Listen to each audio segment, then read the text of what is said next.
Hello, welcome everybody. Before I come back, let's go ahead and play this trailer for the upcoming Starbeams conference.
Hello, beautiful people. My name is Neil with Portal to Ascension. Glad to be here with you all once again. If you've been tuning in today, we were on the Galactic Origins panel a couple hours ago, and we're about to go into and experience the Ascension panel. And then in a few hours from now, we have the Extraterrestrial Experiencer panel. And the reason why we're doing these panels is because tomorrow is the Ultimate Starbeams Conference. And if you're watching this in the future, then I'm talking about a few days ago was the Ultimate Starbeams Conference. However, it's an evergreen event. It's timeless. So you can go ahead and in every single place where you connect with Portal to Ascension, we have the link in the description, in the comments pinned, in our bio on Instagram, and on our website under upcoming events. Go ahead and tune in there, because what we're going to be experiencing is 4 days, 8 to 9 hours a day of moving the conversation to the messages from the stars, rather than what is that light in the sky? Is this some sort of advanced weapon from China? Moving it into really the understanding that we're not alone in the universe, something that's going to be the norm, what's going to be accepted by all of society in the near future. Pretty soon, every child, if not even right now, is going to be born into a world where they're raised with not the possibility, but the knowing that we're not alone in the universe. So it's important for us to move it from a fear perspective into really expansion of consciousness. What does this mean for us, and what is happening on this planet? How are we connected to the stars? So we're doing panels today in order to have these conversations and discussions from the speakers that will be at the Ultimate Starbeams Conference. And we'd love for you to be a part of this event. We're going to be live on all these channels we're live on right now. We're live on Seeking Heaven, Tamara's channel, Joan of Angels, New Realities, Portal to Ascension, and our Instagram as well, and some other platforms. So if you're interested in signing up and being part of the webinar room, go to portaltoascension.org and you can sign up there. And let's get as many people as possible, because this isn't just an event, a conference. This is us as beacons of frequency. We receive the information, the awareness, we tap into it together, we meditate and send it out into the universe to actualize this reality of true harmonic disclosure of many things when it comes to the fact that we're not alone in the universe and what that means for humanity. So check it out there. And so now I'm just going to segue right into the panel today. I'm going to go ahead and bring Debra Giusti on. And Debra has been, she's done every Ascension panel that we've had on Portal to Ascension since 2018. And she has been one of the biggest supporters for Portal to Ascension. She's one of, I would say, a pioneer in this awareness, not only really being here in the beginning of the evolution of this awareness, I feel, to where we are now, but also supporting so many practitioners, so many presenters and researchers that are not only, starting out trying to get their awareness out to the masses, but also some of the real big cornerstones, people that are the cornerstones of this movement. She's been assisting, in the background for most of the time, but now also in the foreground to really help people get this awareness out to many, many, more people in the world, so that we can actually make some positive shifts. So I'm going to go ahead and bring Debra on now, and then we'll get into the panel. Hey, Debra, welcome. Hello, Neil, and welcome everyone to what's going to be an amazing panel, as we're going to do a deep dive into my favorite topic, which is the personal and planetary ascension that's taking place on the planet right now. And with this panel, it's going to be very special, because we're going to discuss it within the frame of the dynamic support of our galactic star families, because they're very much involved in the ascension process as well. And isn't this amazing times? I'm actually really excited, even though there's so much chaos, so much dysfunction going on. These are really evolutionary times. And if you're listening to this panel now, you've got a head start because you understand the incredible evolution that's taking place on the world right now.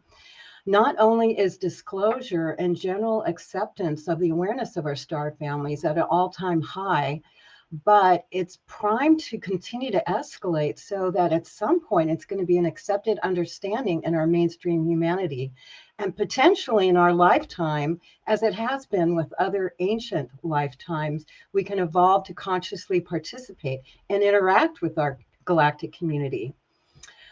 So I'm going to give an overview here, and before we start the panel, and as we experienced in 2020 with the pandemic, the world went into lockdown, but I call it a global spiritual inquiry and retreat, because really the whole world shut down, got to look at themselves and go into an accelerated spiritual process of really beginning the awakening.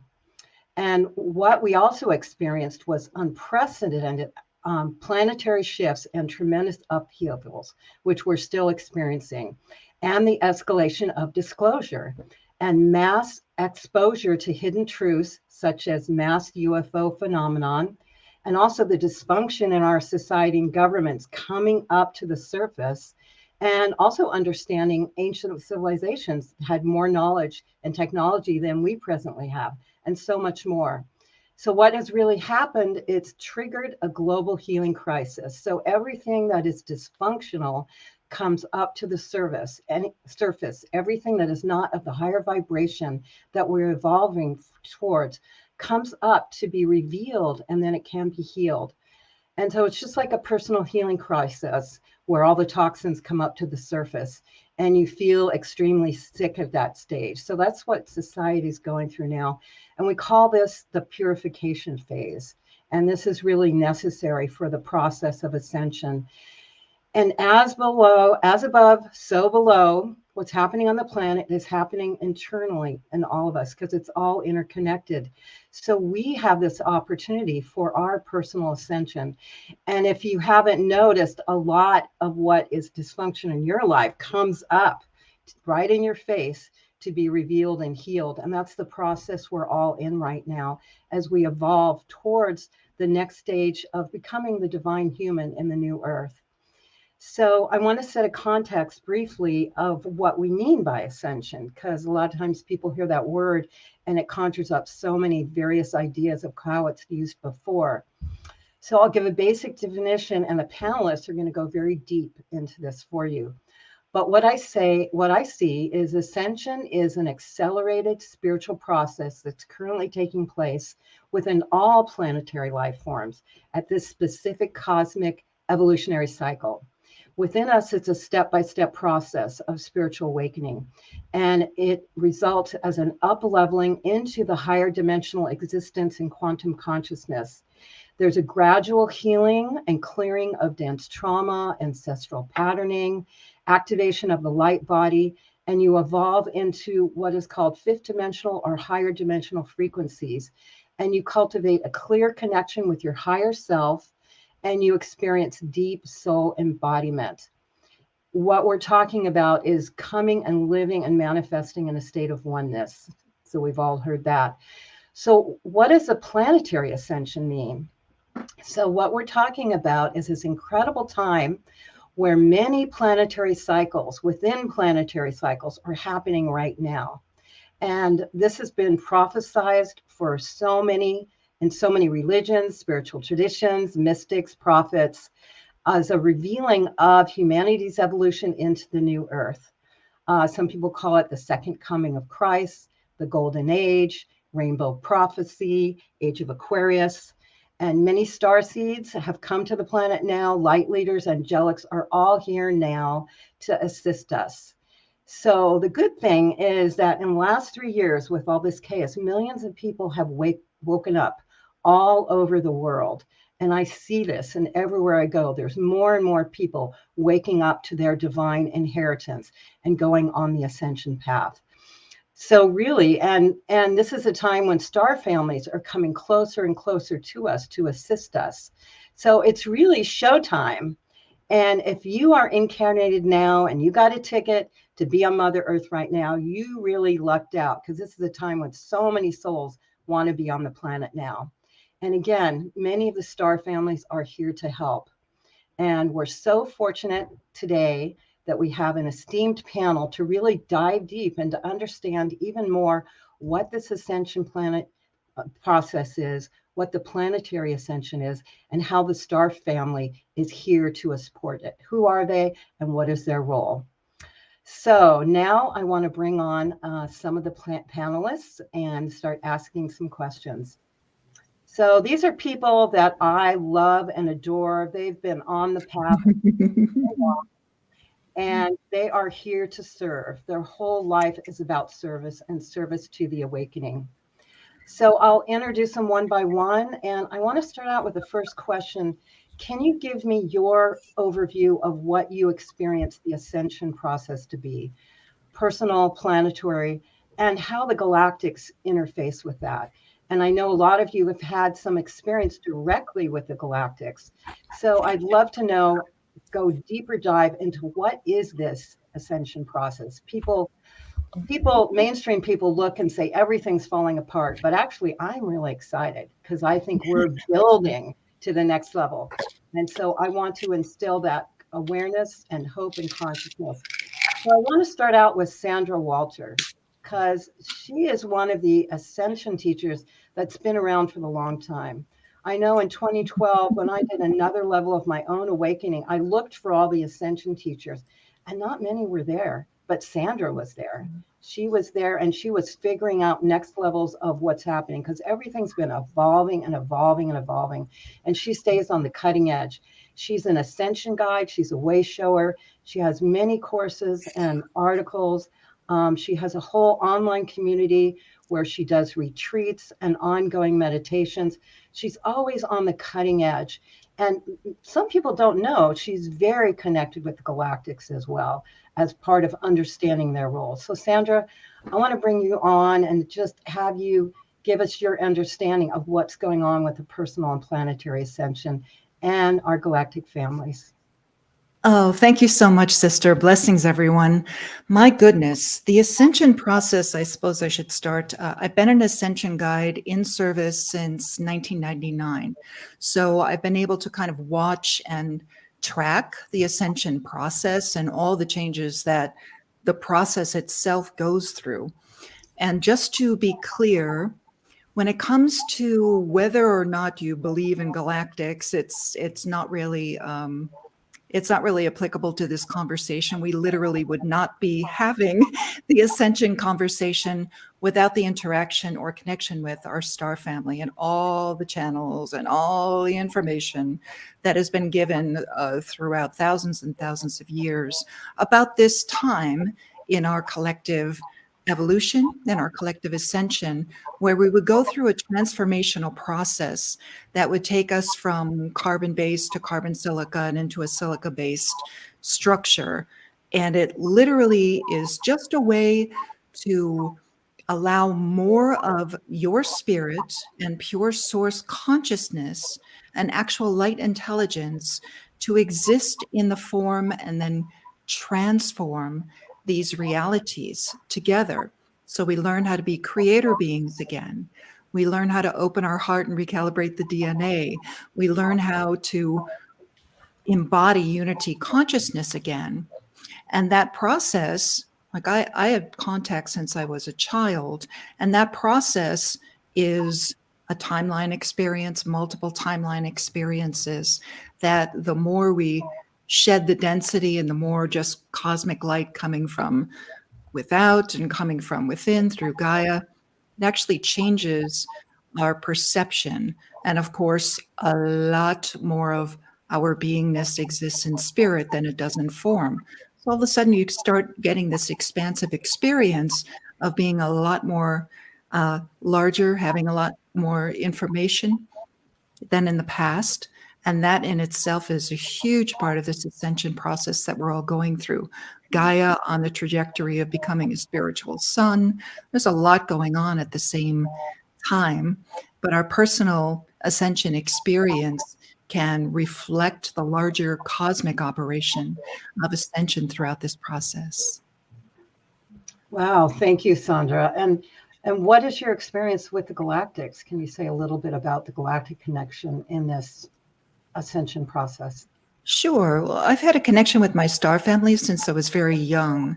However, the more expanded that I get, and the more that I actually embody my I am presence, or my highest self, or this Christed self and this Christed heart, the more you can see the kind of fractal nature of peering through this beautiful fractal, the source that all of us are, and kind of seeing other realms, other time periods, other expressions as just part of the unified self. So it ends the separation between us and the galactics, and the people who have like a pure contact experience or a direct conduit experience start having the experience of, oh, I am just talking to other aspects of myself. And that's going to be important as we walk through this period where a lot of lower agendas or miscreations kind of get exposed and dissolve rather quickly. But we're all very mindful of the different expressions that have been portraying parts of our consciousness that were there to serve certain timelines that are now going away. So my experience is with stars directly, being a gatekeeper, a star gatekeeper. So I actually experienced star consciousness as a presence, as well as the beings that use that energy to kind of create a reality or create a planetary consciousness or realms like what we exist in right now. Beautiful.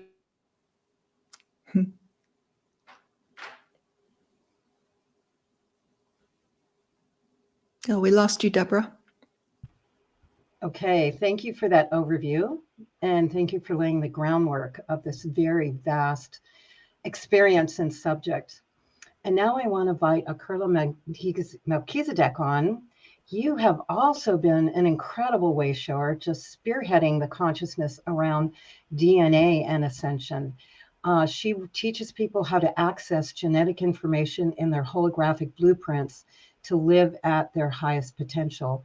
And you as well have been doing this work forever and definitely on mission to evolve our consciousness to understand how the DNA is such an important part of the ascension process.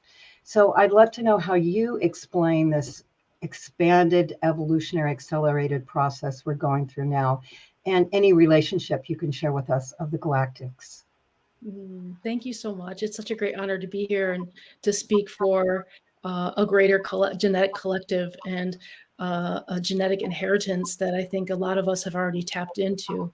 So thank you so much for all of this. And about 9 years ago, I had an experience with a group of beings that came and basically showed me how to rewrite my DNA. And so showed me that the layers of the DNA and what we call strands of DNA each have a conscious pattern to the way that we incarnate, the way that we conduct matter, innate matter, have a physical body, have a physical presence, and have a multidimensional presence. So the way that I was shown was how to go directly into the strands of DNA and basically clear any types of blockages that there are, any types of densities that there are. And what I figured out, the way that density is that we have infinite potential and possibility at all times. And when we're creating at the highest, we expand that infinite potential and possibility. But when we believe in something that is more than ourself, that we give our power away, we believe in something that's not true, what happens is we start to collapse timelines. We start to collapse and it becomes density, dense, rich. So this is where that density that people feel comes from. It's collapsing the multidimensional choice points into one point that then closes for us to go back and then open back up to accentuate again the glory of who we are and the truth of who we are. So one of the things that I'd like to talk about, which I love that Sandra said, are galactic inheritance, because I do feel that we have a galactic inheritance. And one of the things that I've been exploring right now is this aspect of mitochondrial DNA. And what this really means is about us being attached to stars, like we are creating the stars, our consciousness is the same, but the word constellation actually means is not so much about stars, but a constant installation. So a constant in stars through our body.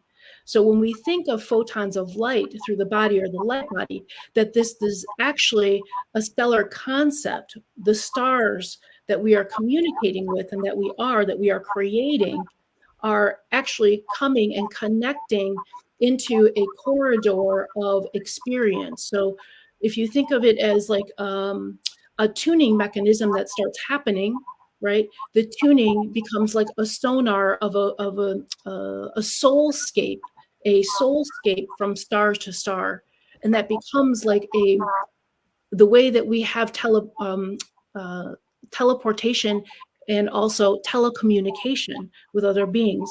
So this is how we are really communicating, is this stellar aspect, this stellation of consciousness through the body, through our genetics, with stars and other planetary collectives. Wow. Thank you so much for expanding our consciousness, our knowledge, and our reality of what we're going to be involved in more and more as we go on this path. And that is going to become part of our knowledge base of how to function in the universe. That's incredible. Deborah, before you continue, just want to jump in here. Just a logistical thing. There's a little feedback from your microphone. So after you ask the question, if you can mute Deborah, we'll stop the feedback. Okay, great. So I'd like to bring Phil on now. Phil is another one of those beings who's been on the evolutionary path forever. He's knowledgeable about so many things. He is known worldwide as a planet's foremost teacher of sacred geometry, of light language, of the Indigo Children, the Magdalene Mysteries, advanced healing system, cosmic history. Almost anything you ask him, he can pull out of his brain and I think the whole Akashic records to access the knowledge. So Phil, can you share with us your viewpoint of what's going on with this accelerated evolutionary process happen now and our connection with the galactics? Sure. First, a little disclaimer. I wear a denture on top, a full denture. The moral of that story is snowboarding and heavily tripping on psychedelics is it's a little risky. That's how I lost a lot of my front teeth. So that's the moral of that story. And my denture got accidentally thrown in the garbage the other day. So I think I look kind of elfin though, without that top thing. So it hurts a little bit. I'll do the best I can though. This panel, the vibe is just so coherent and so wonderful, and to help balance this unbelievably divine feminine goddess energy. What a responsibility, let me tell you. But it's just beautiful. Thank you so much for inviting me on this panel. Throughout human evolution, interdimensional races have brought teachings to Earth in order to what? To influence and direct the course of evolution, Earth human evolution. I like to start with sort of like the larger context and then move it into our individual role in the ascension process. We believe that there are 3 primary interdimensional visitor races involved with pre-ancient human culture. These 3 races collectively are known as the Brennau, and they are collectives gestalts from what we call harmonic universes 4 and 5. These are dimensions 10, 11, and 12, the avatars, the Buddhas, Christed ones. and density 5, dimensions 13 and 14 and 15, known collectively as the Rishi. These are beings of pure light, pure radiation. These three Brenau orders are the three founders races that seeded life into our time matrix and this is just the last seeding of life into our time matrix 950 billion years ago. 13.7 billion years? I don't think so. The Brenau order races, we have, and when I say we, because we are them, they are us, we have multiple identities within this time matrix, within all the dimensions, within all the harmonic universe. So when we talk about our galactic family, it is our galactic family. It is us. It is the higher, more expanded, more evolved versions of ourselves, like the Russian dolls. It's this. Our ascension process has to do with integrating, with expanding. So we integrate the parts of ourselves, the identities that exist in the higher dimensions. It's a perfectly natural process. We were created in order to ascend during these time cycles. And the fact is that these Brenau orders, we have visited our future selves, visited humanity during many different time cycles. Why? In an attempt to keep the history of humanity's original creation contract and our purposes and our intended evolutionary destiny alive and well within the Earth human races. And this original co-creation or co-evolution agreement made between these higher races in seeding our time matrix, we believe was called the Emerald Covenant. And I'll tell you, if you read The Wizard of Oz with an understanding that L. Frank Baum was a confirmed theosophist and had joined the Ramayana sect of the Theosophical Society 8 years before he wrote The Wizard of Oz, when you read it, when you even watch the movie, but especially read the book with that context, it's unbelievable. That original Emerald Covenant made 950 billion years ago was among these density 5 Brenau orders. And in this agreement, agreed to create various founder races, elder races, to seed life into all the density levels of our time matrix. Why? To create peaceful co-evolution and ascension for all their stellar races. And it is these higher orders that were directly involved in the creation of the original angelic human lineage, I think around 560 million years ago, give or take. So it's important to understand, and what I'll finish this section with, that the original human design itself is of extraterrestrial or angelic nature, and that we originally inhabited what we believe is the second density dimensions 4, 5, and 6. In other words, we started out as an angelic race.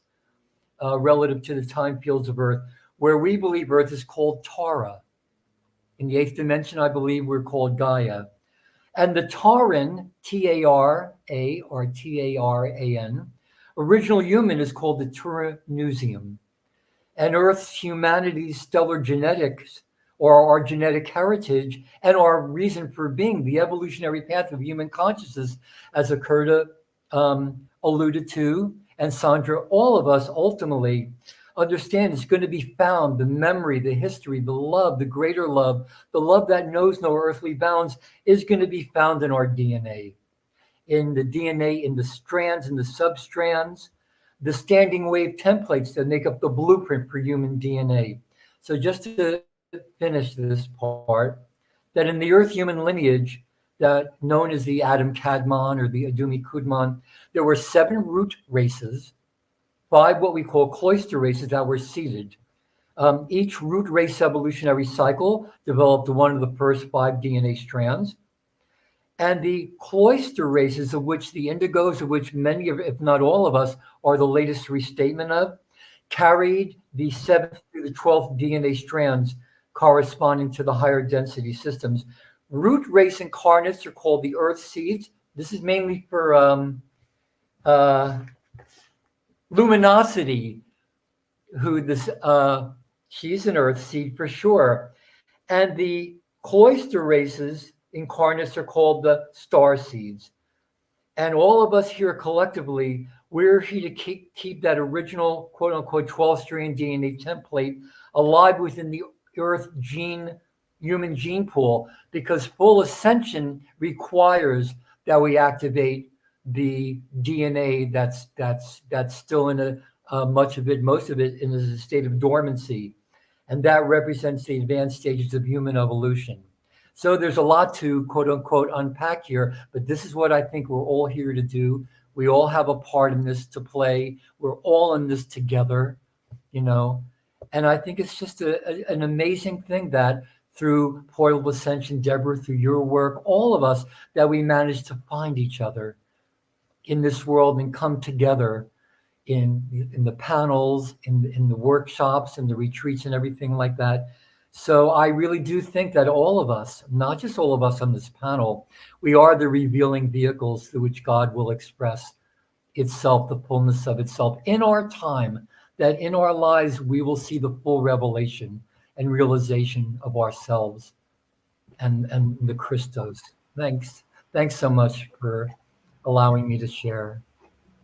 Thank you, Phil. That was beautiful. Really incredible overview and understanding our lineage at a really deep level. So resonate with all that you shared. So thank you.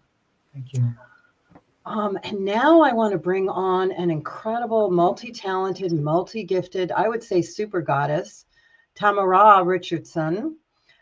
She's had 6 near-death experiences. She's an angelic Syrian messenger. She's an ultra-dimensional channeler. She's the Southern Bell medium. She also directs the Academy of Divine Wisdom, Ascension School. So multi-talented. So she has a huge perspective, experience, overview of what is happening within us personally and within the planet. So I'd love to look from your lens, Tamara, and see what you see is happening on this planet right now, on the planet and within us and with our galactic star families. And you're muted. Thanks.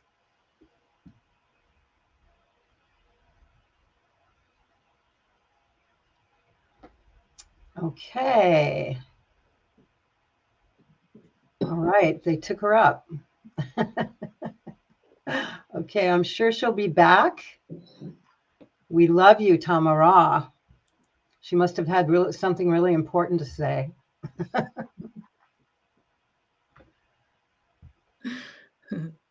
Okay. Send them in real time there.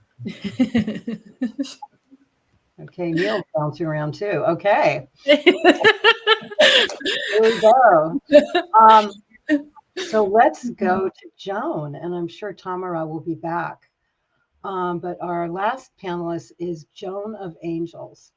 And you can understand from that name what she's about. She has very direct connection with the angelic realm, which obviously is really connected with our ascension process. What's really special at her is that she became an incredible artist in her life, not originally, but this is something that was transmitted to her. And she does incredible soul portrait art for people and does art of dimensional realms and higher dimensional beings. It's just incredible. So she has huge access to the multidimensional realms. And Joan, I know you've done a lot of health work. You've been a health chiropractor, health practitioner, done tons of personal growth. So you've seen everything, as well as a lot of us over the last many years. So again, we'd love to hear from you, your experience of the personal ascension process, the planetary, and our connection with our star family. You're muted, Joan. Thank you. Okay. I just want to thank everyone. Deborah, I want to thank you. I want to thank all of you guys for everything that I was hearing. And that really is raising the excitement level. So when I feel into ascension, I feel into this excitement of unlimited potential, unlimited possibilities. And I literally tingle. I'm sitting here tingling now. And Akurta, you were mentioning how we review the DNA. And I saw this picture of the old fashioned, if you remember the old fashioned films, you know, they were like done differently to edit them. They were real films. And I was imagining like Spirit, I was imagining Spirit just looking at this film as it's going through and cutting out pieces of the DNA and editing it. And it was such an amazing visual that I just had to share that. Just to me, that's what Ascension is. Ascension is a process where we raise our frequency. And Debra asked me, well, how does that relate to my years as a chiropractor?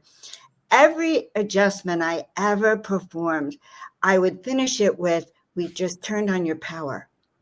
We've turned on your power. And recently I realized that in every session I do, any of my coaching or readings, I end the session with, we've turned on your power. It was kind of funny because I was trying to say, well, how does my chiropractic and all this work together? Everything I do is Ascension based. It's to turn up our frequency. And I had this experience several years ago. I had a regression about my past life, my ET contact rather. And I found myself on a ship. I was living in Baja when this experience happened.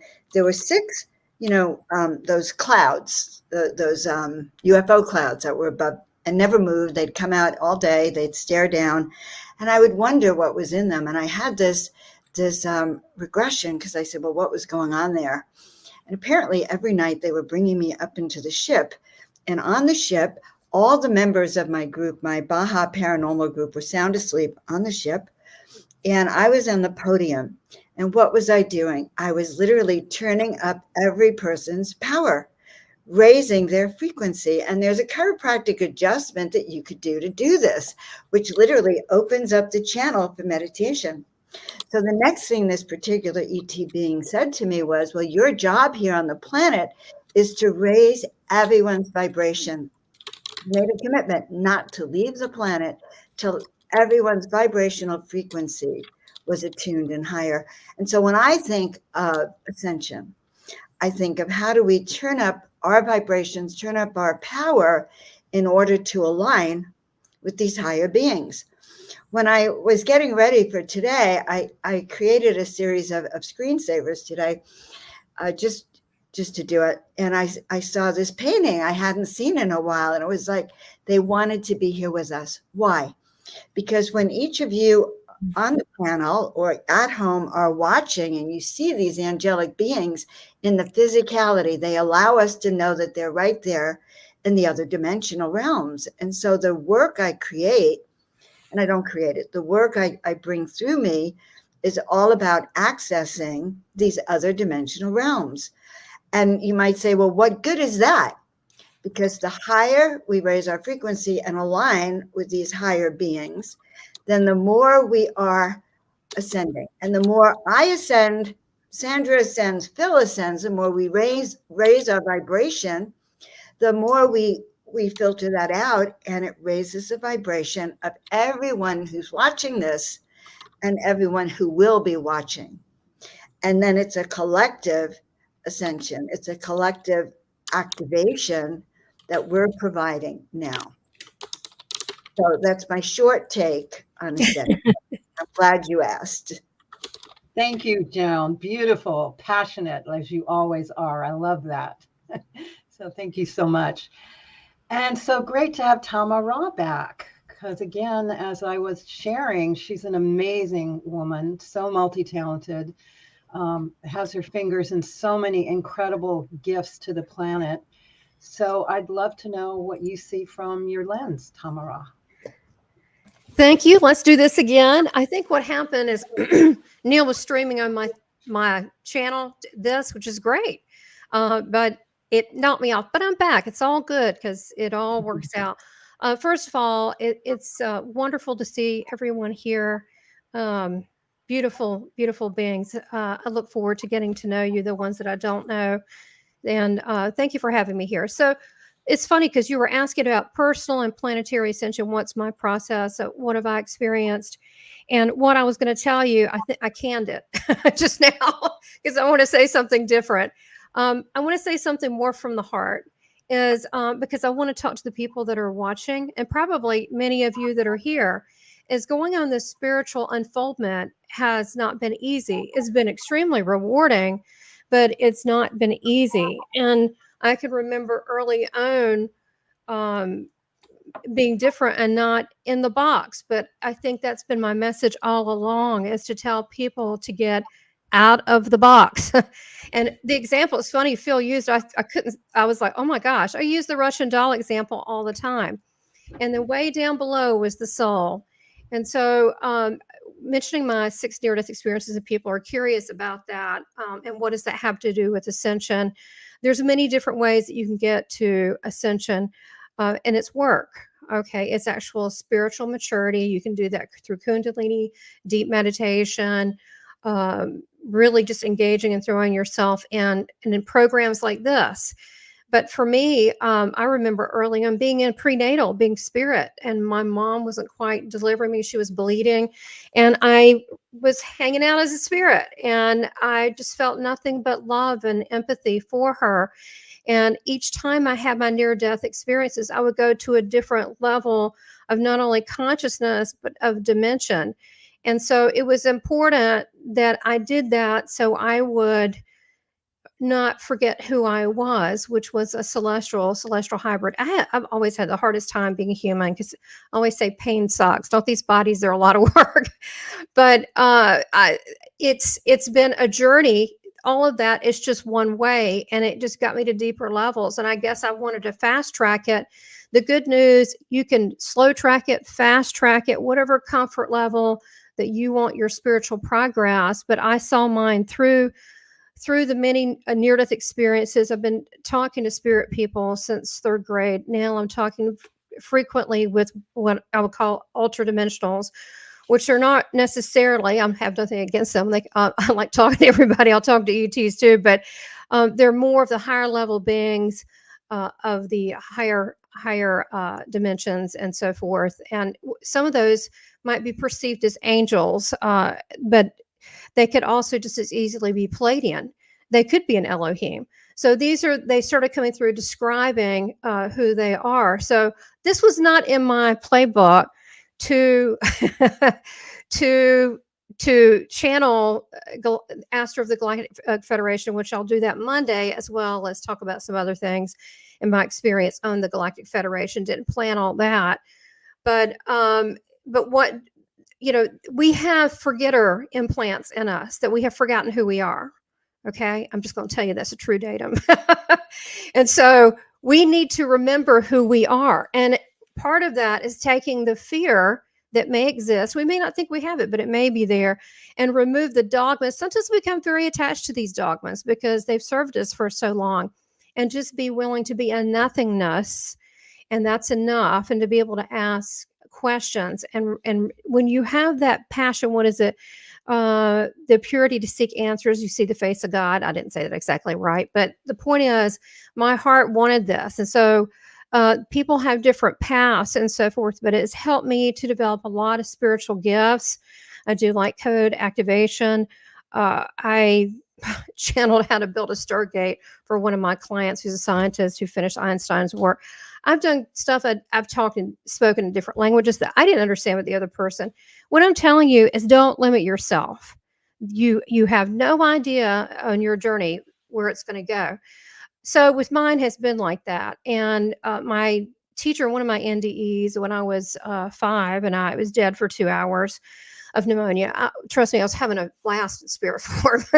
It looked really grim, but I was having a blast. But they did cover me up with a sheet. They saw a breath, and one of the interns, and so they put me on an induced coma, and they put me in one of those clear things over the bed as a breathing machine. And while I was there, I spent it in these heavenly realms with Yeshua, who is my teacher. And he has many times come through and brought me Saint Germain, Metatron, Astro of the Galactic Federation. He was excited when I got my Merkaba. He said, all angels need their Merkaba. We don't just use it for travel. We can do it for a lot of things. And for multi-dimensional efforts and so forth. And so this has been exciting to me. I look at it as an exciting journey. The Galactic's role in the ascension process, because it's not that I'm necessarily skeptical, but I guess I'm more hard-headed. I need evidence. So that's why I trained 8 years with some very well-known mediums and TV mediums and all this in the British style of evidential mediumship. So because I'm that way, they give me evidence. So I've gotten information from Astra about how they're disabling the nanobites and the chemtrails, and gave me scientific information. I flunked math and science, so even though I can tell you how to build a Stargate. And so, well, I was bored with it, number one, but that is evidential to me. So again, not limiting yourself. They've come through and shown me personally many times what they're doing and how they're a part of this. And they've also told me something really exciting. They said because there's been a nefarious effort toward depopulating humanity, don't know if you've heard of this, that they breached their contract. So they can get involved more than they have been. And so if anything, I'm not saying let's expect the cavalry. We are the cavalry, okay? But they're our family, and there may be times, especially coming up, that looks a little grim, but there's an amazing rainbow, and this is really exciting times. This is kind of like the initial statement Debra made. I agree with that. So they are doing things with removing warheads, they're neutralizing things that are going on. They know what's happening. We're getting ready to have a technology unleashed on us with all the things that they can bring to our societies. How the full disclosure is going to happen, I don't know, but they're doing it right now through individuals such as the ones listening in here. So thank you. Thank you, Tamara. That was beautiful and a very good overview of what we're experiencing. And yes, your life history is amazing. So what I want to do now is we have the opportunity to go really deep, because this is an audience who can really understand at high levels what's going on. So I'd like to go another level into what's coming up in the future. What do we have to look forward to? How are things going to shift? And go into some topics. And I know you can all talk about all kinds of things, but there is an evidence of the Earth really raising in frequency. And that's a big part of what the Ascension is about, as demonstrated by the Schumann resonance.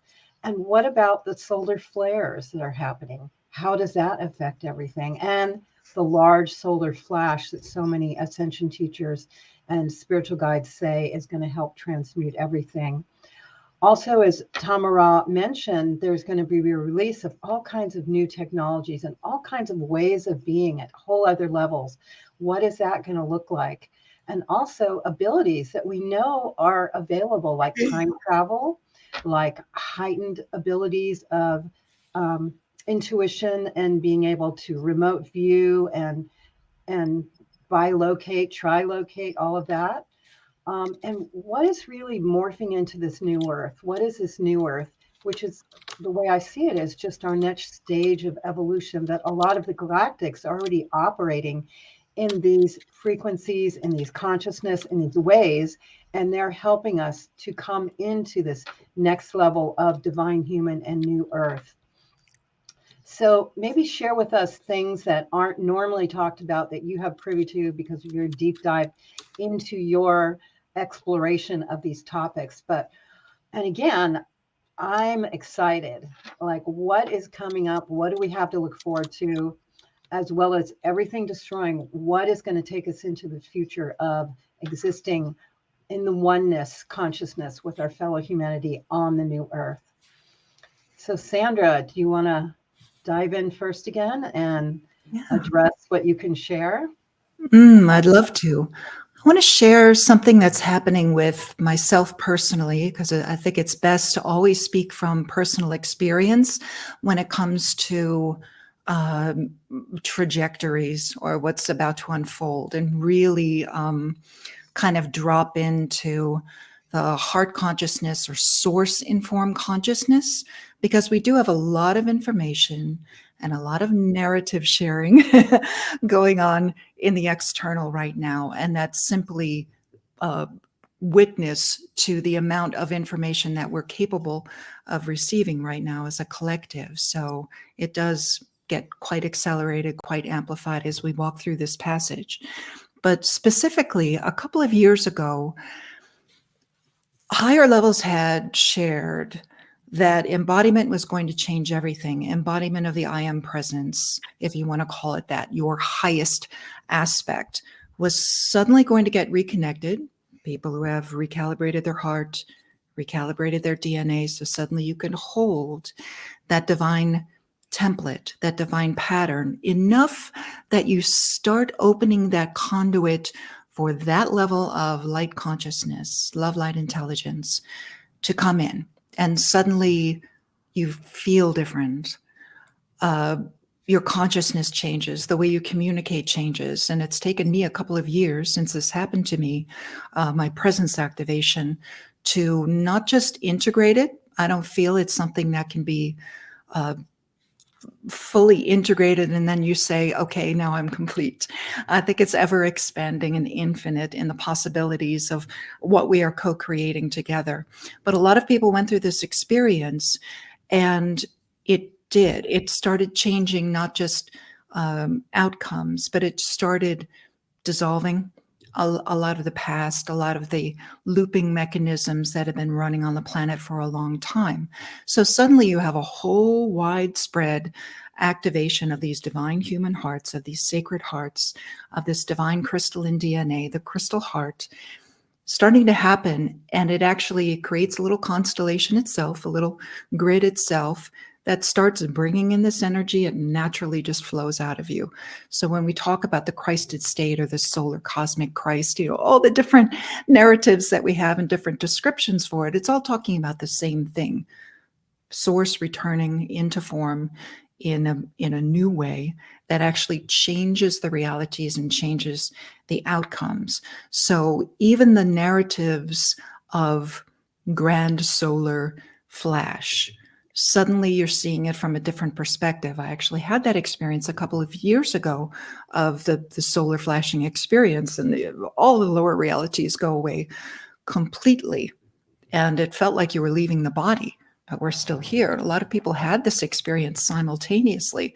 So again, there are groups within the collective that are carrying out, right, their own mission and their own level of service. And it's never one group doing one thing and everybody else is off. It's not like that. It's all these different multidimensional, extraterrestrial, ultra-dimensional experiences starting to unify because of the cosmic light, because of where we are, right? All of a sudden, everything is starting to come into harmony.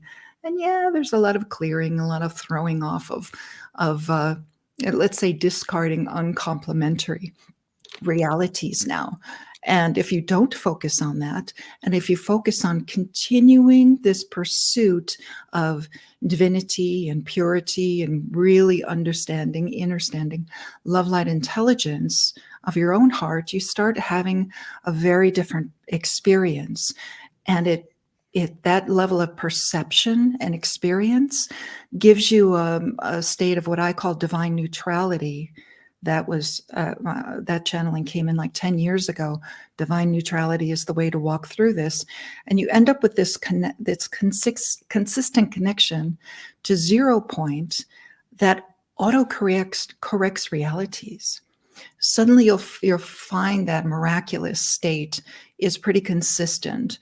And you kind of hands off the wheel. You stop trying to direct and do the dense old steering of your own trajectory as well as the collectives.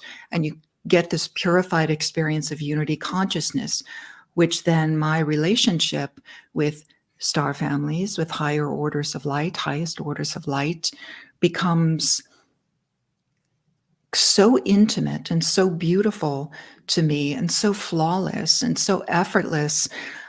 It's, if anything, if we can bestow that gift upon others who are looking at all these other narratives presenting and getting worried about it, if that's the gift we can give, is this piece of all is well when you reconnect, right? All is well. Things will unfold now with such ease and grace, and the narratives that we're kind of flying through right now, effortless. It really becomes effortless. It's a different state of consciousness, but it's also very human. You know, when Phil was talking earlier about the angelic human, we always perceived angels as, you know, being able to create miracles. And this is why it's just our natural state. When you feel that natural state starting to come in, wow, it really not just shifts your reality, but it shifts your relationship with unity consciousness itself, that state where we are now co-creating with star family, galactics, masters, all these different levels of consciousness that are truly part of us. And then the possibilities that open up when we practice unity consciousness consistently, wow, that's when it really takes off. That's why so many people are receiving. I see all these new technologies. I see all these new timelines unfolding. I see, you know, Gaia bursting into light. I see people bursting into light. You know, that's why.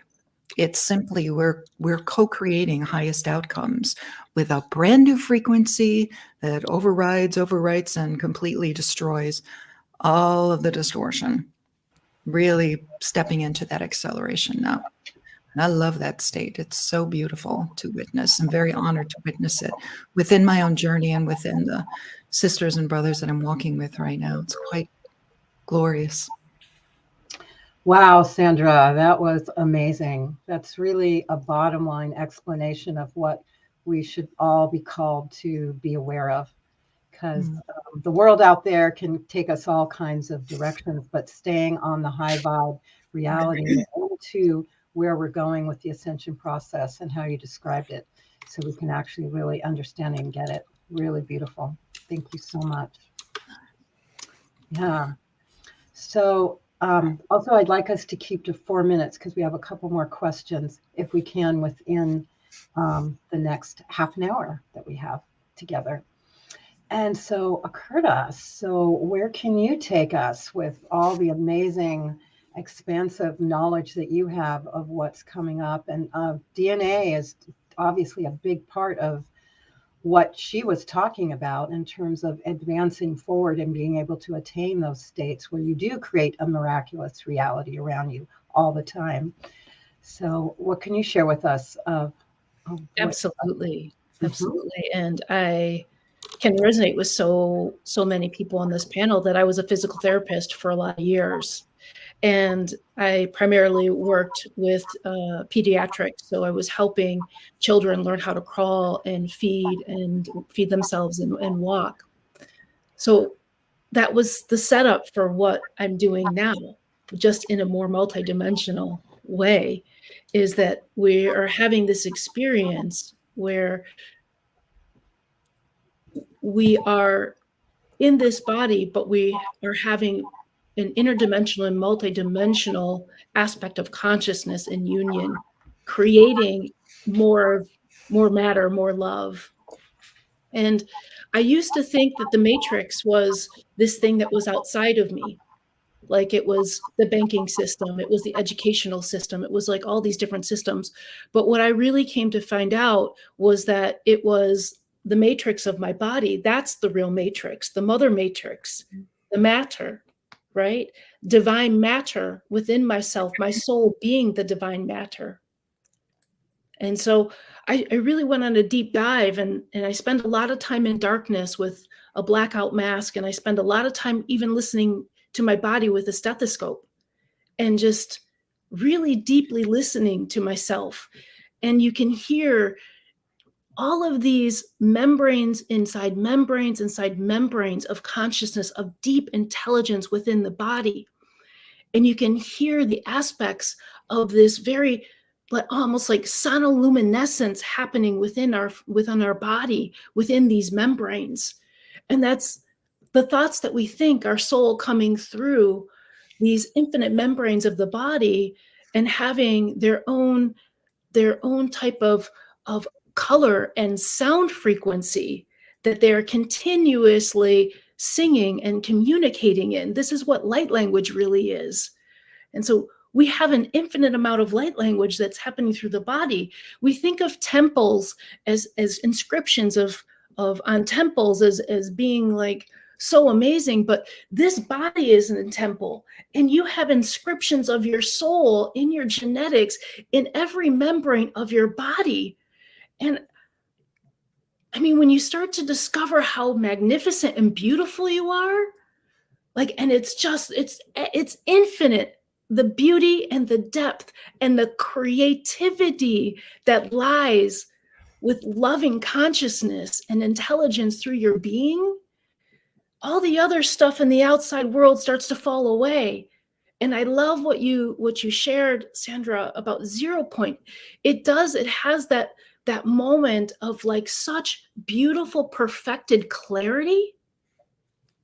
And it's like, you're not only listening to yourself, but you're listening to all these aspects of your soul and these other aspects of your sentient timelines and all of these ascended aspects of your being all at one time, and they're in harmony, and it just feels powerful and right and true and good and alive and like union, contentment. And you have this ability to have this divine creativity start pouring through you because it comes from a place of such high levels of love and membranes of collective consciousness of love. This is really the matrix, the mother matrix that we talk about, how we come about with divine matter. And so thank you for letting me share that. Thank you. Beautiful. Beautiful, beautiful. Okay, Phil, so wow us with next level realities of what's going to be coming up here. Wow, Akurta, you need to come out of your shell one of these days, let me tell you. Oh, man. You know, the things we take for granted, don't you? Like, I so miss chewing.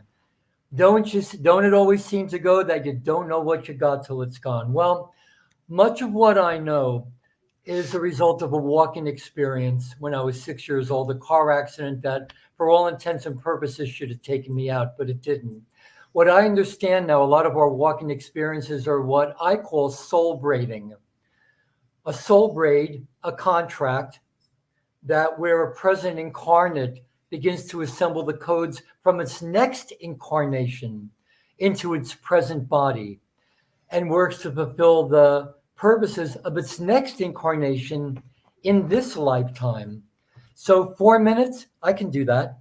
With restatement of that Emerald Covenant, about 248,000 years ago, give or take, the Lyran Anuhazi, where we go, see, cat-like feline hominids, Syrian Azurites, Sirius from Sirius B, the blues, the Syrian blues, on behalf of those higher, what we call the Branagh orders, where a lot of my information comes from, I believe a lot of our information comes from, we were presented a gift to the present Earth human guardian races that honor the Emerald Covenant. The gift was this massive library of information, not only detailing the history of our time matrix, creation physics, ascension mechanics, the mechanics of actually operating the planetary Templar, the set of stargates that allow you to access the interdimensional stargates, starting with our own set of internal stargates. And they were a set of 12 holographic discs that are known by many, many names. Some people understand them as the Dora Torah, the eternal Dora Torah plates, which held this information. I've seen libraries. I still haven't gotten into the Vatican Library, but I've seen underground libraries under monasteries in the East and the Far East that make the Vatican the Vatican Secret Archives look like your neighborhood library. There is information out there which is absolutely stunning. But these Dora Torah plates, this is one of these keys in the movie The Time Machine in 1960, if you remember that, with Rod Taylor. Weena, Yvette Mimieux, takes Rod Taylor into a cave, into a room where she shows him the singing discs, the singing rings. They're these rings that you spin and you get these audio downloads of Earth history and everything like that. Just to make a long story a little less long, I believe that this ascension cycle, this shift of the ages, is a vertical, quote unquote, alignment of interdimensional stargates. And starting in about 1987, timed around the same time as the harmonic concordance, you have this alignment of interdimensional stargates, starting with the Earth and our sun. All these suns, stars have stargates that they're sets of black and white holes, you know? So, well, now you do. So, starting with our Earth and our sun in alignment, and then our sun with fifth dimensional Alcyone, central sun, a star of the Pleiadian system, then lining up with the Sirian central sun, Arcturian, Orion, Andromedan, and then with the cradle of Lyra. And this accounts for a lot of the, I blow my own mind from time to time. And then this is where you get a lot of that solar flare activity. The higher frequencies are coming through periodically, I think starting from about 1987. And these frequencies, what we call the stellar bridge or a stellar activation cycle, has been progressively infusing Earth with higher dimensional wave spectra, causing the frequency seals of Earth's primary vortices, chakras, to open to receive this energy, starting with the Painted Desert in Arizona. The Native Americans there, the First Nations people, know it's not Sedona. Sedona is a very powerful vortex, but the primary vortex is in the Painted Desert, then Jerusalem, Himalayan mountains, north of Tibet, Giza, Machu Picchu, the Caucasus Mountains in Russia, the Andes, South America. These vortexes, chakras begin to open, and it's not only causing the frequency seals of Earth's primary vortices to open. As each vortex opens, the dimensional wave spectra associated with that vortex begins running through Earth's electromagnetic fields, through our electromagnetic fields, progressively raising the particle pulsation rhythms on the planet, our personal rhythms, which Joan talks about, the raising of the frequency. Sandra, all of us, we have all these pieces together. And when all the pieces come together, then you have what's called emergence, which is that principle of synergy. When you look at like water, you could look at hydrogen and water and oxygen in isolation. You don't get that characteristic of wetness.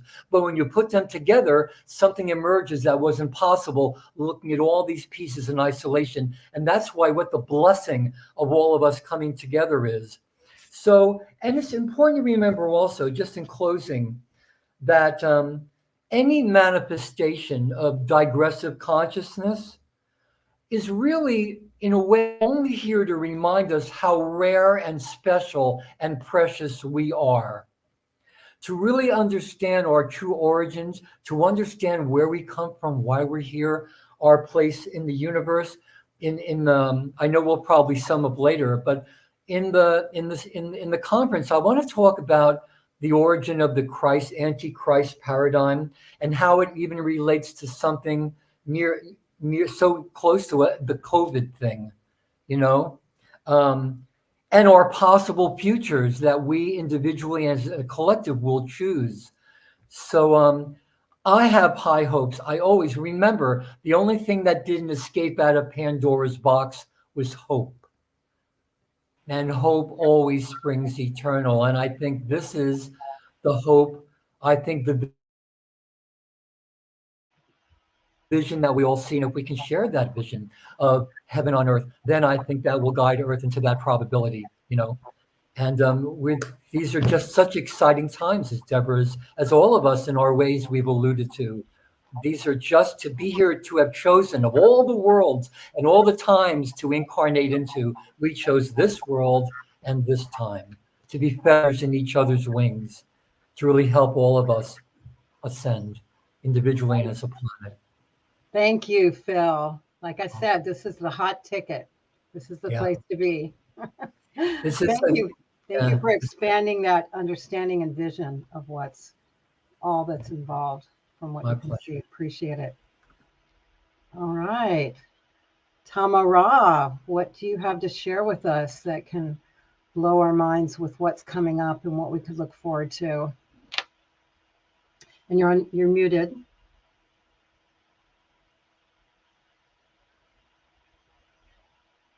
Still aren't hearing you. Last time, I think Yeah. Neil needs to do it on his end. No, we're good. We hear you now. Okay, cool. Thank you. Okay, cool.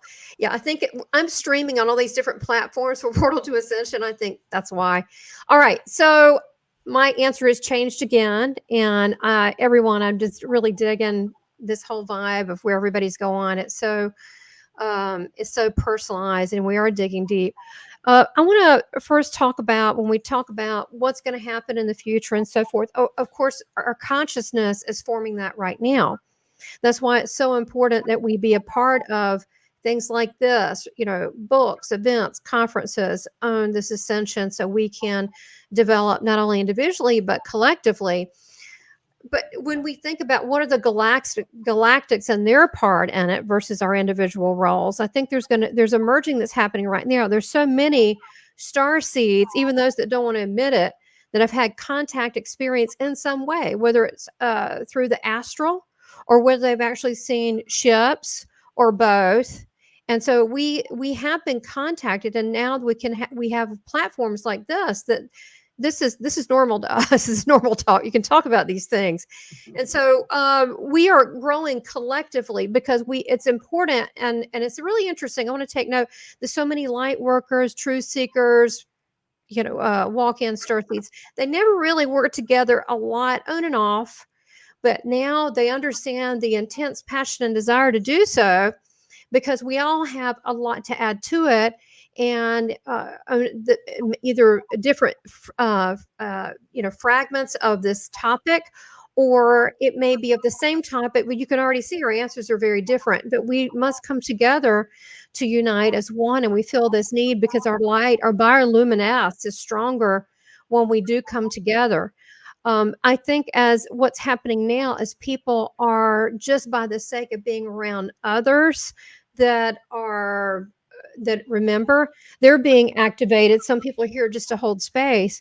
And what that's doing is igniting everyone's personal superpower. So we're going to see, I think, times like Atlantis. We're going to see that. We're going to see more of that. There's also going to be confusion with people with, religious dogmas and so forth that don't fit. But we already have that now. So it's not really new.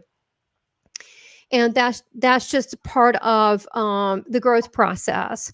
But when I look at what the galactics have in common with our personal role, is I don't see it as separate. We are them. I mean, I remember in my early 30s, I was running past life on Arcturus, and I was about a 10-foot tall, skinny being, and I was in a temple working with these. In the middle of it, the elements. And it was almost like the fifth element, not quite. It wasn't as sexy as that, okay? And I was an alchemist, and I was creating this energy source for portal technology. It was somewhat like a beacon. And then I've seen where I've been an Anunnaki ruler, where I was trying to sell the whole idea, because I had a friend who's Palladian, owned brotherly love. And by helping another planet that was dying off to grow food, and they said, oh, they'll get strong and they'll come after us. I'm like, no, they're not a warring planet. We don't have any threats here.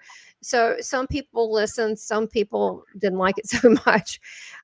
And so this has become very real to me. This is our history that we should own and live in, like no separation of time. Time is flattened. That's one thing that you see being in these near-death experience states, that they are collapsed. So I think if we want to expand our consciousness, we need to get out of thinking that past, present, and future, because I learned to do this because I was kind of bored. I did it. Another advantage to an NDE, although I'm not recommending it, okay, because there is pain involved. There's other ways to do it through deep meditation, but you can time travel. You can change the future. You can do these things. They're outside of time. So they're working with us now. I've seen in meditation where we're on the Galactic Federation. And many of you watching and that are here today are ambassadors for the Galactic Federation of planets. And this isn't a one-time deal where we came here to do this. We've been doing this for them eons. Okay. So we just forgot. So this is an exciting time, but there's going to be a lot of dirt kicked up. The cabal's they're going to kind of, have bad behavior. Some things are going to happen. These solar flares, and I keep getting information on that they're creating that, through HARP or whatever they're doing, but they're creating that to create fear and chaos, the basic, their game plan, which it has been. And people, just the average person, is waking up. And so it's not working out the way that they want. Neither did the pandemic. People got a rebirth out of that and realized what was important in life and really did more self-love and really like, why am I doing this? Why am I hanging out with it? It was really good. I mean, not the bad side again. There's some bad things that happen and it hurts my heart to think about it. But there were good things also that happened with that. And we just have to know we're eternal spiritual beings moving forward. Because of this contract has been breached with, I don't know, the governments of planet Earth, if you want to say, or whatever it is, that they're going to get more involved. Now they're upping their sightings to people, and I'm going to talk about this. I'm not going to talk about it now. I'm going to talk about it on Monday. My sightings. I've been on the Galactic Federation a few times in my sightings, and I'll talk about that then. But they're upping. Now, I personally don't think the Miami thing was a real deal. I don't, because first of all, why are blue Octurians or Syrians, whatever they were, I didn't get a close look. Why would they be going to a mall? I mean, that just doesn't make any sense. So it seemed like just it seems a bit silly, like Project Bluebeam. So I'm not buying that energetically. It just doesn't feel right. And been coming to people individually for a long time, and then they're going to come out more publicly. So the reason I feel they're going to come out more publicly and help and interact with them more directly is because our consciousness is raising enough to like, hey, I'm into this. And the next thing would be is it's just time. There's a timing for things. It's kind of, you could feel it. Like if you're waiting, to be married one day, or you like, or get a graduation thing, it's time. You're ready. There's a time for this. I think it will be in the next year or two. I don't think it's far off. And so we are the ones that will usher this in. So I think it's a time to put on our spiritual big girl panties and work together. It's really exciting. So they have been engaged with us. They're just going to be more publicly engaged with technology and healing technology and other ways to assist us. But we're here now for a reason. And this is not a mistake, and we should own it because it's an exciting time. And we're not alone. We have one another, and we're going to finally meet our true family. How cool is that? Anyway, thank you. Very cool, I'd say. Thank you, Tamara. Definitely. And that's what this conference is all about, is really allowing our awareness of our galactic families to be a strong part of our life, as well as part of our spirituality and ascension process. So thank you for sharing all that.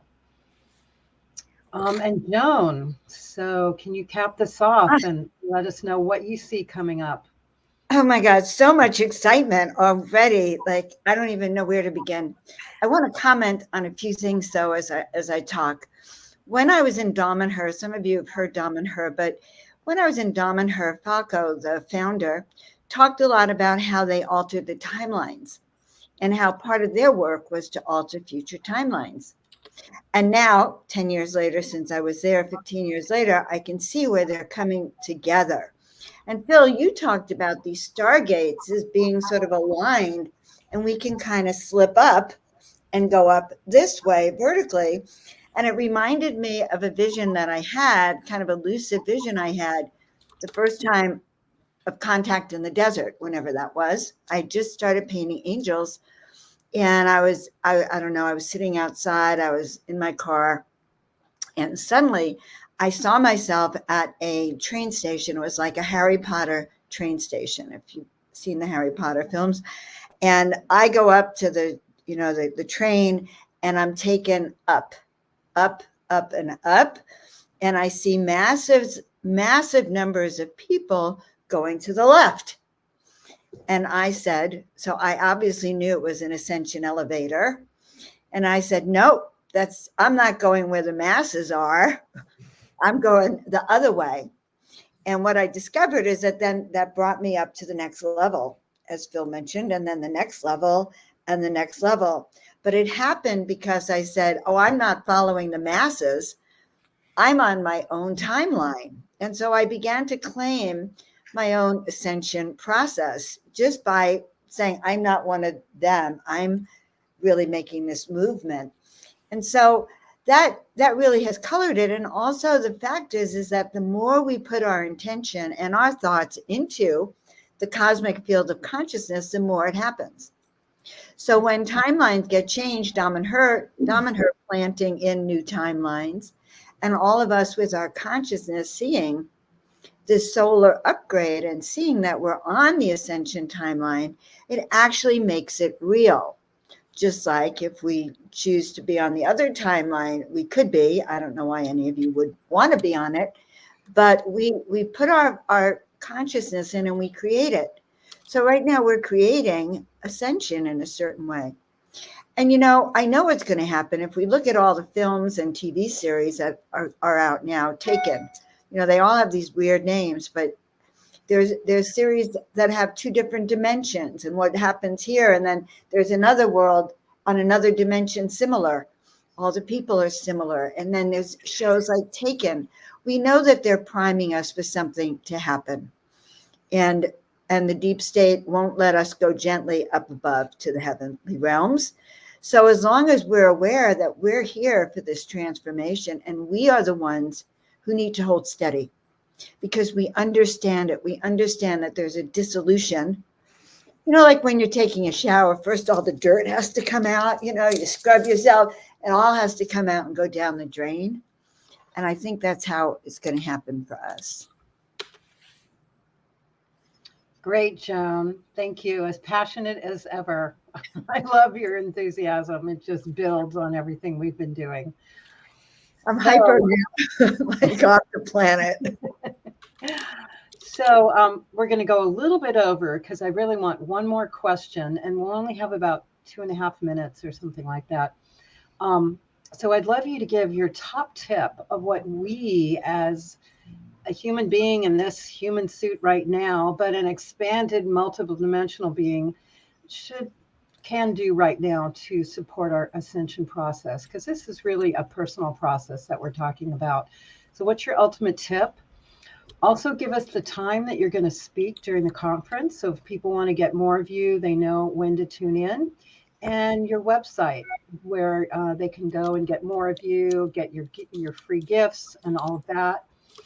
Before we go there, I'd like to offer everyone a free gift, which is my Ascension Tips book, which explains the ascension process, because I've studied with all these amazing teachers and many, many more for many years, and I've distilled it into 88 tips in 4 different sections explaining the awakening, the complete transmutation, the soul embodiment, which Sandra was describing so well, and the divine human in the new earth.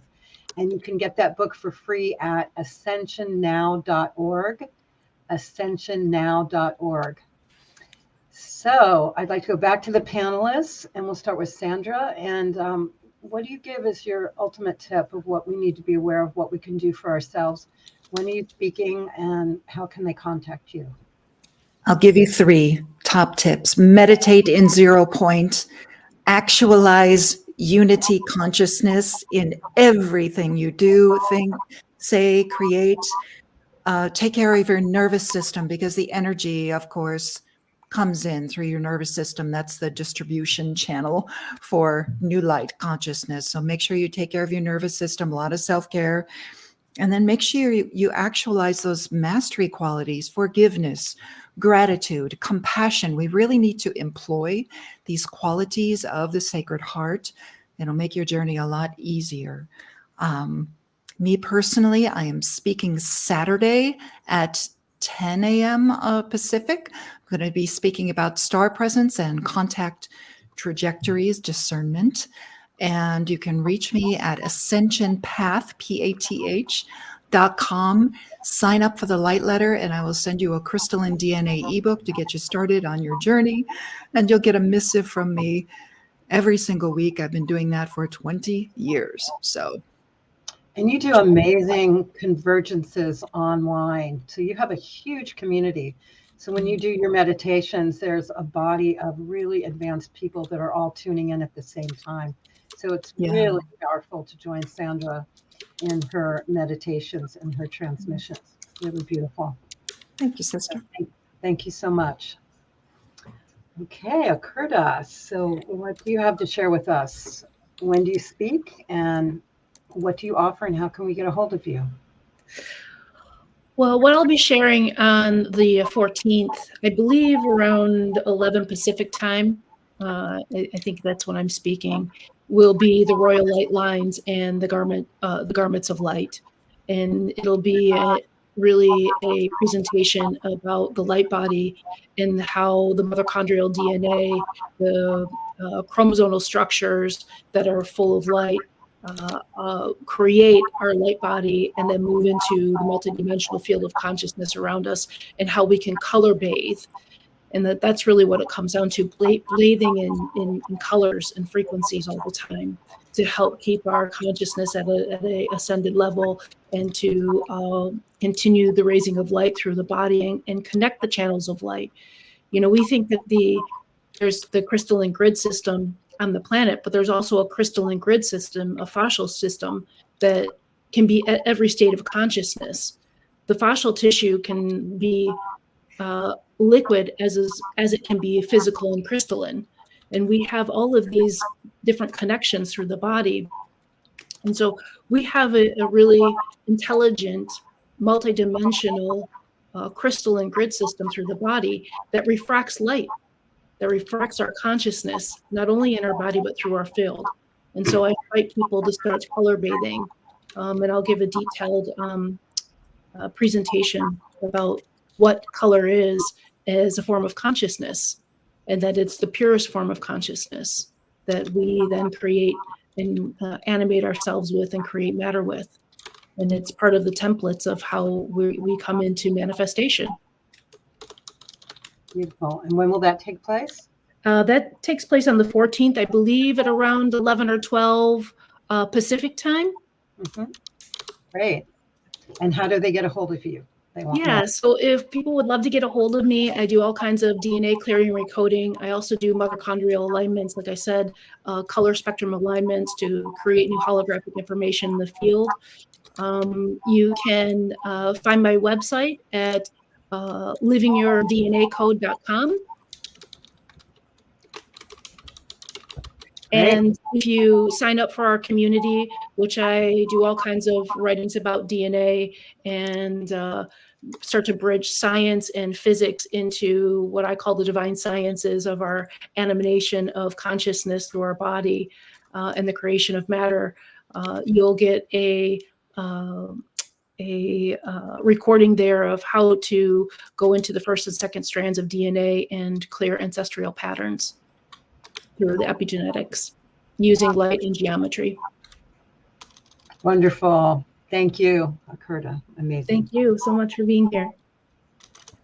And Phil, so what are your top tips? When are you speaking? Hi, I'm speaking at on Saturday at 2:20 in the afternoon, which is 6 a.m. for me, like this panel started. It's only like 7:30 in the morning here in Singapore. Thank you very much, Neil and Deborah. My tip for the day is to really facilitate, to make ascension even possible, healing, to learn the true meaning of love and freedom, learn the art and practice the art of gratitude and forgiveness. These, I believe, are the most powerful forces for healing in this or any other world. In the Pistis Sophia, it says, and this is direct quote from Jesus through Mary Magdalene, of course, with progressive, and how do we forgive? You apologize. The word apology comes from the ancient root, which means not many. So when you apologize, if you feel you've been violated because of naivete, stupidity, or just plain stupidity, or ignorance, You apologize. Apologize when you reaffirm oneness, when you apologize. And a direct quote from the Pistis Sophia, with progressive apology, the soul is rendered innocent of all intensifications of karma, and you are placed in a position of never having been separated from the one, for the oneness. And gratitude, perpetual gratitude for all the gifts of spirit. That's my tip. Remember the Emoto crystals, the most powerful ones, the ones that hold and radiate the most light, are is when you send gratitude and forgiveness. And just think, if you become the living embodiment of love, forgiveness, and gratitude, every crystal and microcrystal in your body will be able to hold and radiate that light. And then you'll be what Jesus, how we referred to all the Magdalens and the Marys, of having the effulgence of light. And you become the healer by your presence alone. Yeah. Yay. Gratitude and forgiveness. Definitely. Gratitude and forgiveness are keys. We all know that. And to put it into practice all the time is the real key with everything. Yeah. Gratitude makes That's what I'll be talking about. And if I'm really generous, I will share the original recipe for KFC, which I actually really do have. Oh my God. Along with the maps of the stargates and everything. Okay, thank you. All right. When it was herbs and spices. Yeah. In the old days. Okay. Tamara. Yeah, well, I'm impressed with everyone's answers. I'm kind of stewing in their responses, and I love how everyone's talking from their heart. So, as for mine, I have some simple things as far as ascension tips. First, it's time for us to be spiritually mature. So, little things. I'm going to start with simple things. I know some of you know this, but I'm going to say it anyway because you don't always do it. It's like eating that fried chicken, Phil. This is something that we need to look at. What are we feeding ourselves? What are we putting in our body? I'm not making fun of you anymore. I'm just saying that we need to be more astute about that, including watching upsetting, things on TV or even YouTube or TikTok. Some of those are they're creepy. Don't watch that stuff. Just turn it. And to be more involved with ascension groups like Debra or Portal to Ascension, and Joan's got a channel. I have the Seeking Heaven channel. These kinds of things, they're more positive. And you need to have your mind to be able to develop it. You've worked so hard. You don't want it to be lowered with that. And so same with people. And I know that you know all these things. So just be mindful. The same thing with eating. We can all balance. You can have that piece of chocolate cake or whatever now and then, but it's balance. And then I recommend that you need to get. I think everyone should get a DNA activation. I got an accidental DNA activation. I had Craig Campobasso on, and it was. I said, "Yeah, I'm supposed to get this thing. My energy's off, and I usually can do it myself." And it was a Palladian in South African, and it was great. It was like 5. 4 or 5 later, but by the second one, I was glowing. So I highly recommend that. It was really good. Saw my Syrian family. It was awesome. So you don't know what's going to happen with the DNA activation, but it's much like seeing a ship. If you see a ship, you're getting downloaded information. So the next thing would be find yourself an ascension tribe. And we've all talked about ideas for that. If you also connect to the crystalline grid, it is the thing that covers. There's a dark density around the earth, but then above it is the crystalline grid. And that's where we communicate as star seeds. Is way better than the internet. And if you want to have a UFO experience, keep in mind, you need to look up. I know they're in the ground and in the water and all that, but on the whole, you need to look up. So, and get a night camera. So you have to start doing those things. And as for me and speaking, I'll be speaking Monday, and that's January 15th. I believe it's 5 p.m. Pacific time. And I'll be speaking about my personal UFO experiences, what the Galactic Federation ship was like. I will be giving a channeled message by Aster. And then I'm going to finish with going into this whole Star Wars theme. And it's called Star Beings, the Modern Jedi. And I'm explaining what that is and how we are the Calvary. And then we're going to have a cameo appearance by a Jedi in training. So I'm going to give you a little mystery sandwich on that. So, speaking of mystery sandwiches and mystery schools, my Ascension School is academyofdivinewisdom.com. You can get a hold of me there.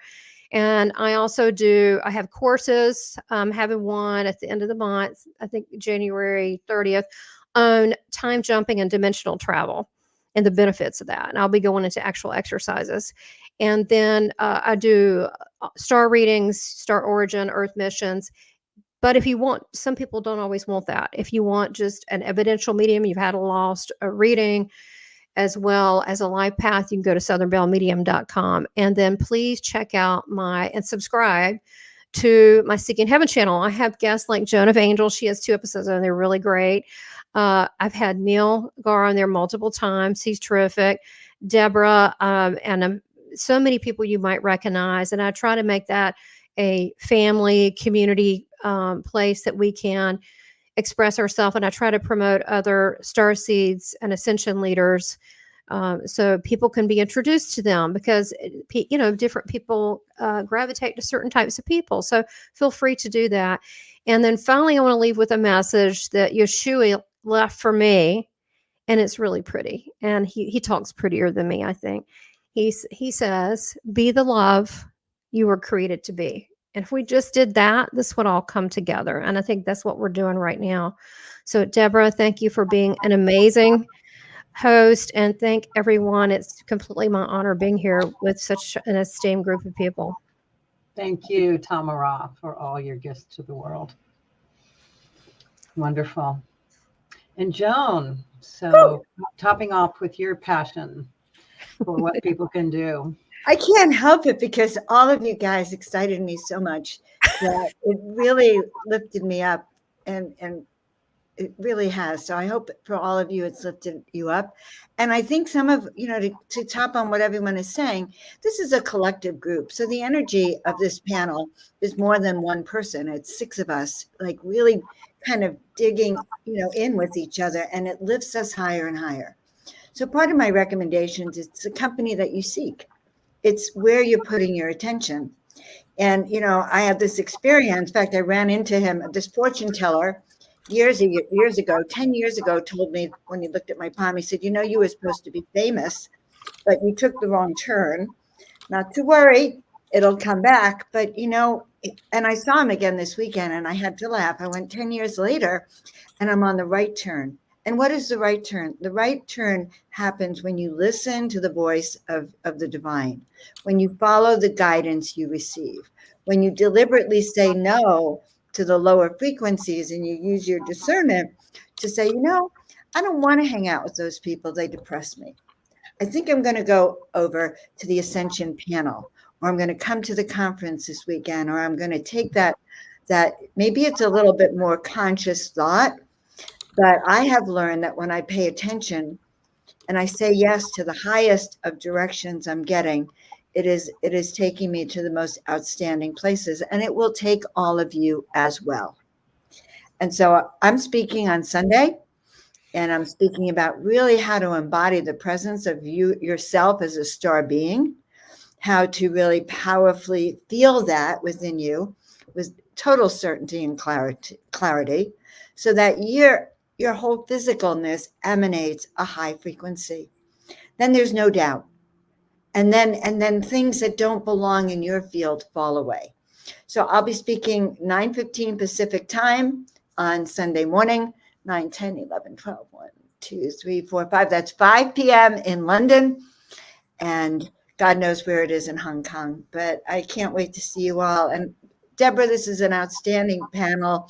All of you guys, I'm happy to see you all. Phil, Akurda, Sandra, Walter. And you can find me. Everything is Joan of Angels, so I don't get confused. Joan of Angels. Thank you, Joan, so much. And yes, this has been an incredible panel, very high level information. But also what comes through is what we've all said is the heart and love. So for the end here, I'd like us to just pause and really connect with everyone that's listening now, because we're all connected and we're all teachers. And as Tamara said, being in tribe is how we can really evolve together, make this planetary ascension together. So I'd like us to just ground into Mother Gaia, to open up to all the galactics, to all the ascended masters, and open up our hearts and just really feel the love, the acknowledgement, the hope, the passion, and really feel the journey that we're on together, because we are not alone. We have each other. We can find each other on amazing platforms like this.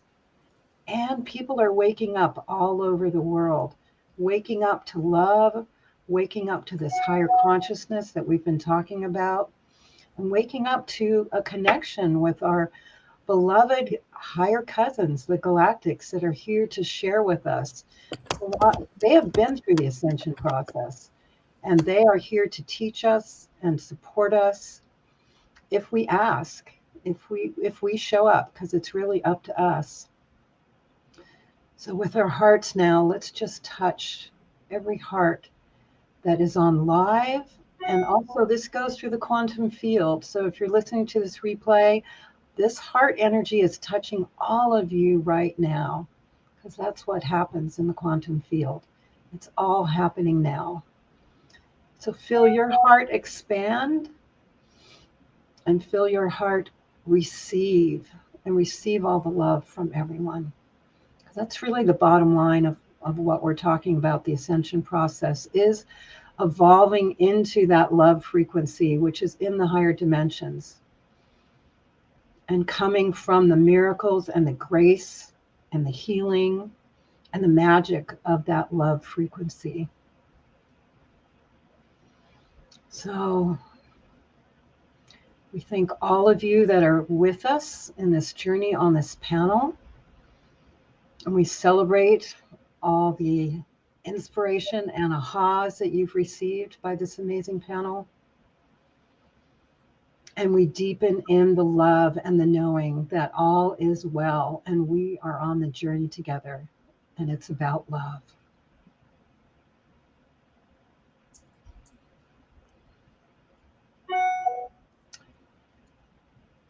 So thank you all so much, everyone, for being here now. Thank you, panelists. Thank you, everyone that's listening live or in the ethers in the replay. And we appreciate you all so much. Hello, Neil. Hello, hello. Thank you so much, Deborah. And so I'm just going to spend some time. Thank you, guys. I'm going to spend some time now just talking about the event. So panelists, please do stick around if you want. But I'm going to go ahead and full screen myself and talk about the conference. So thank you, guys. Thank you, Deborah, so much for this. Mm-hmm. All right. So what we have coming up, everybody, is in 2 hours from now, we're actually going to be going into the last panel of today, which is the extraterrestrial experiencer panel. We had a good turnout for this one. Stick around. We'll be back at 8:30 Eastern, 5:30 Pacific for the experiencer panel. We have Craig Campoboso. We have a few other people I don't remember right now, but we have like 3 or 4 people, and it's going to be the last panel. And if you're listening to the podcast, then go ahead and click the next episode. That will be this panel, that panel coming up. So I'm going to share my screen and just kind of share with you what we're in store for over the next few days. And then to end this off, I'm going to debut my new song with some cosmic backgrounds, or we'll close it out with some cool music.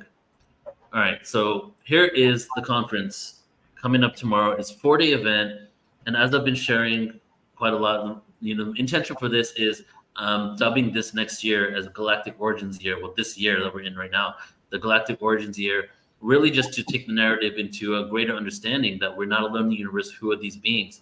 So not only are we starting the year out with the infusion into the timeline of this information, right? Literally infusing it with 4 days, 5 days if we include today, nonstop awareness. But we're also doing this for free or by donation because it's so important. In Portal to Ascension, we have no charge events, we have paid events, but some of the topics that are really like so important that they just need to get out, we just do with no charge or by donation.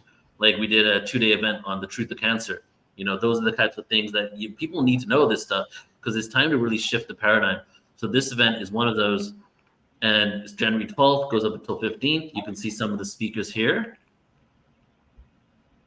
Geraldine Orozco, Mary Rodwell, Phil Gruber, Rebecca Hardcastle, Sandra Walter, Stephanie Redfeather, Michelle Anderson, Elsa Dillon, Stone Hobbit, Tamara. So around 33 speakers, and the schedule is just kind of giving you all the info you need. We have around 1,300 people signed up right now, and my goal, I want to see if we could hit 2,000 by tomorrow, by like this time tomorrow, hit 2,000. And we're going to be live on like 5 different YouTube channels. We're going to be live on multiple Facebooks. And so not only are we going to have, if you want to join in the live webinar room, interact, be a part of the live experience, go ahead and sign up on portaltoascension.org. And if you want to, just tune in on one of our platforms, subscribe and click the notification bell on all the channels you're on right now, and you'll get a notification when we're live. And it's going to be 4 days in a row. But if you want unlimited replay access, you need to sign up at portaltoascension.org. So we're starting tomorrow, Friday. Tomorrow we have Marissa Starseeded, Flo Karuna, Coach Monarch, Rebecca Hardcastle, and Elsa Dillon. On the second day, on Saturday, we have Stone Hobbit, Sandra Walter, Zoe Davenport, Bridget Raining Holiday, Vox, who's going to be doing some epic sound experiences for us, Phil Gruber, and then Craig Campobasso. Sunday, we have Joan of Angels, Athea Lightcodes, myself, Akurda is going to be there, Raquel Spring, Ben Carroll, Emily Gosh, and then we're going to close it out on Monday with Stephanie Redfeather, Geraldine Orozco, Matthew John, Tamara, and Mary Rodwell. So that is the schedule. And when you sign up, you'll get access to the schedule as well. And since I have you, Sandra Walter actually spoke about divine neutrality.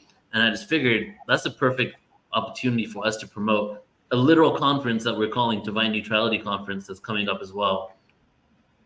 March 23rd, we have the Divine Neutrality Conference. And go back and listen to what Sandra said, really, if you really want to know what that really represents. Or just go to our website under upcoming events, click on Divine Neutrality and read this here.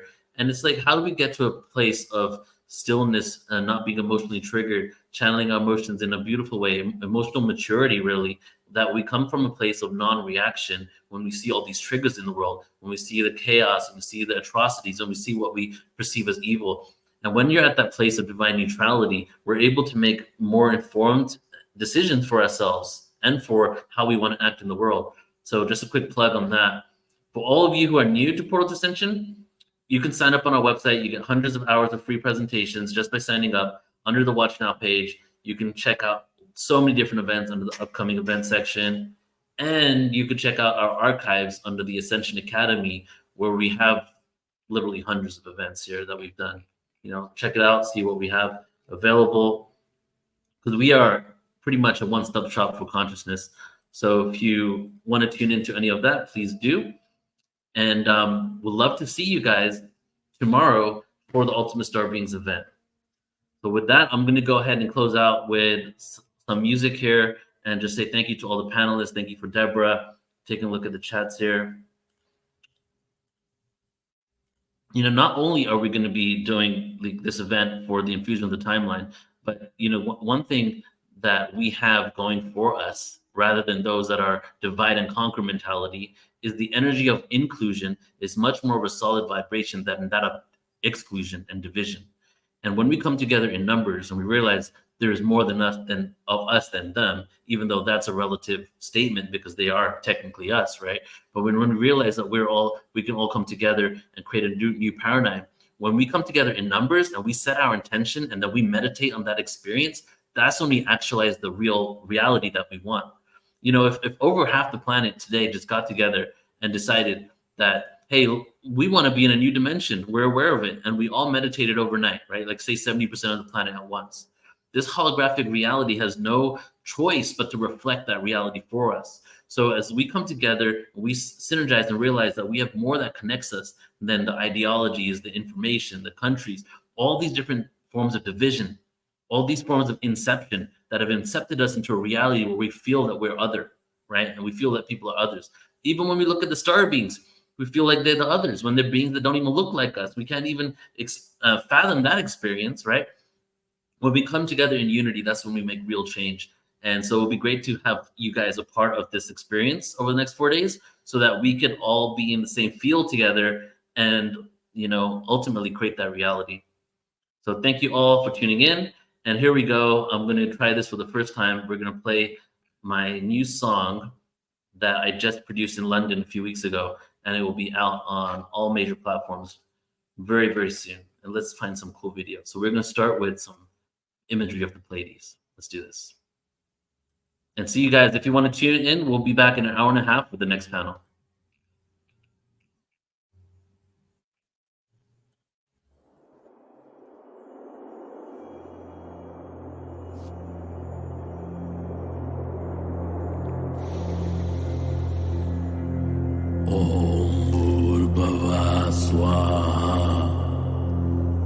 Sarvitarvarenyam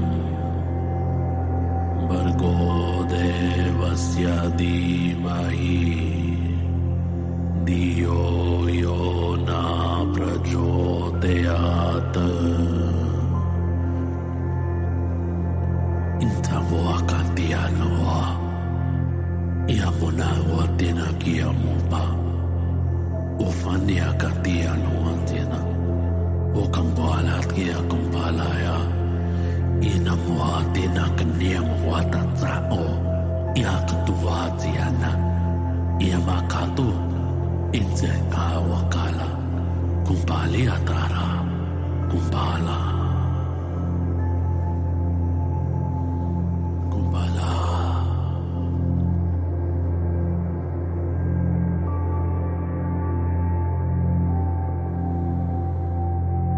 The road goes on for generations. The travelers will disperse their light amongst all the willingly incarnated souls. But what of the ones that didn't know?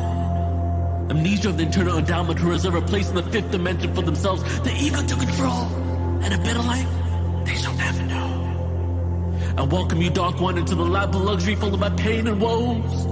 We all sold our souls to the devil, but the devil exists not. Negative energy we dub as evil creates the demons of whom we are fearful. Take the D from the demon, put it in front of the word evil, and now you have a personified devil. Our thoughts and experiences creates a creature only exists in the mind. Our desires are one creates a full feature ego that keeps the loyal self everything divine. Intellect.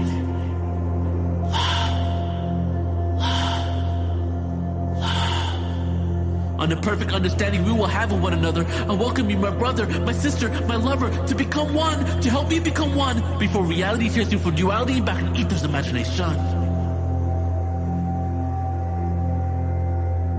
I'm the ghost of lives past. Generations have descended just to gain these experiences. And I pray the human situation is critical, mind analytical, won't let me forget the fall of angels and demons into this third dimensional world. Is this planet yours? May I hide amongst the lost souls? Hide out for a bit, drink some liquor, smoke some weed, and step outside for a cigarette? Yeah, sure. Here's a social security card, you may live. Reincarnated into a kid and live and give it back to the society. When I'm locked in borders, I smolder through the ash comes a horde of abstract thought. Who is not a ghost, a spirit, but just is. An enlightened individual, equality minus elitist political gold, the cynical flow, and pain and woes of shamanistic pagan rituals. We will resurrect the Messiah in all of us. It's time to trust our brothers and sisters. Unity of mind, consciousness, awareness on the rise. The yin-yang intertwined, masculine, feminine lovers intertwined. Spit worse than the chocolate points in my spine. Relentless but still find inner peace, so down the pace of my corrupted mind. Chemtrails, aspartame, fluoride, getting drunk and high. About the consequence, know why am I really here? But now I know is to help humanity steer into the right direction. For every single one of you, I feel affection. We're in the same situation, so erase the awkward moments, trying to walk around and get that bonus. Remember, the Arcturians will be one of the group of interdimensional beings in the near future. The mass landings will help us souls really breathe.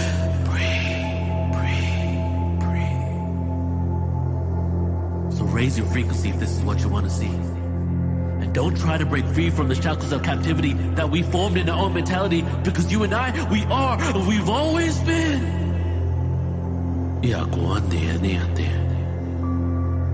muakini azina wa inakni umana tialoa itam wakatina tsamuma kia ufana ianiaka inza uakini azia uma faeniaka ualeando andekia me on the